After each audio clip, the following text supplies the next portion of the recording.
ఆ యువకుల గురించి వారు అల్లాహ్తో దువా చేస్తున్నారు, మా ప్రభు మా మీద కారుణ్యాన్ని కురిపించు, మాకు మా పనిలో సులభతరం చెయ్యి. అల్లాహ్ ఏమిటి వాళ్ళ పని? రాజకీయాలు ఎదగడమా? వ్యాపార పరంగా ఎదగడమా? ఏ యువకుల దగ్గర అయితే తౌహీద్ అనేది ఉంటుందో ఆ యువకుల గురించి తెలియజేస్తున్నాడు సూరహ్ కహఫ్ 18వ అధ్యాయంలో. సూరహ్ కహఫ్లో గుహవాసులు అనేవారు ఉన్నారు.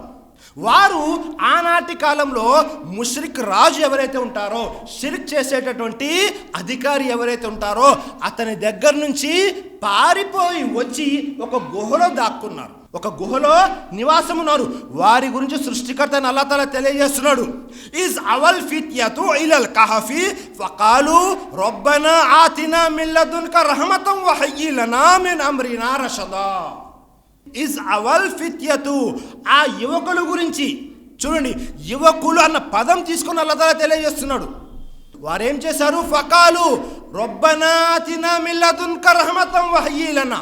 వారు అల్లాహ్తో దువా చేస్తున్నారు, మా ప్రభు మా మీద కారుణ్యాన్ని కురిపించు, మాకు మా పనిలో సులభతరం చెయ్యి. అల్లాహు అక్బర్. మాకు మా పనిలో సులభతరం చెయ్యి.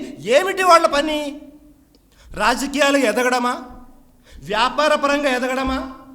కాదు సోదరులారా, వారి పని ఏమిటి? రబ్బనా రబ్బుస్ సమావాతి వల్ అర్ద్, భూమి ఆకాశాలకు ప్రభు అయిన వాడే మాకు కూడా ప్రభువు. ఆయన్ని కాకుండా వేరే వారిని మొక్కడము ఆరాధించడము అనేది జరగని పని. అలా చేశామంటే మేము దుర్మార్గులమైపోతాము.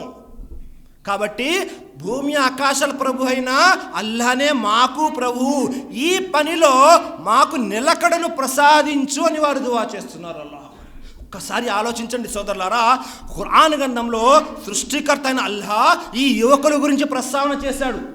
ఎందుకని ప్రస్తావన చేశాడు? వీరు ప్రపంచంలో ఏదైనా గొప్ప కార్యాలు చేశారా? రాజ్యాలను ఏలారా? లేకపోతే బాగా ధనవంతులా? ఏమీ కాదు. వారు కేవలము అల్లాహ్ను మాత్రమే ఆరాధించారు, తౌహీద్ అనేది కలిగి ఉన్నారు.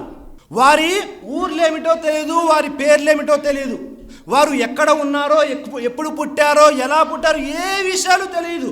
కానీ ప్రళయం వరకు చదవబడేటటువంటి ఖురాన్ గ్రంథంలో అల్లాహ్ వారి ప్రస్తావన చేశాడు, ఆ యువకుల ప్రస్తావన చేశాడంటే ఒక్కసారి ఆలోచించండి.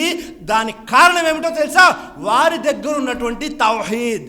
పూర్తిగా ఇస్లాం అనేది ఆధారపడి ఉన్నటువంటి అతి ముఖ్యమైన మూల స్తంభం ఏమిటి అంటే తౌహీద్. అది లేకుండా ఏది సాధ్యం కాదు సోదరులారా. పూర్తి ప్రపంచంలో ఇస్లాం కాకుండా ఏవైతే మిగతా ధర్మాలు మతాలు ఉన్నాయో ఎవ్వరి దగ్గర కూడా దేవుని ఏకత్వం తౌహీద్ అనేది లేనేలేదు. కేవలం ఇస్లాంలోనే ఉంది. ఇస్లాంలో కూడా మనం నివసిస్తున్నటువంటి ప్రదేశంలో అతి కొద్ది మంది దగ్గర మాత్రమే ఉంది.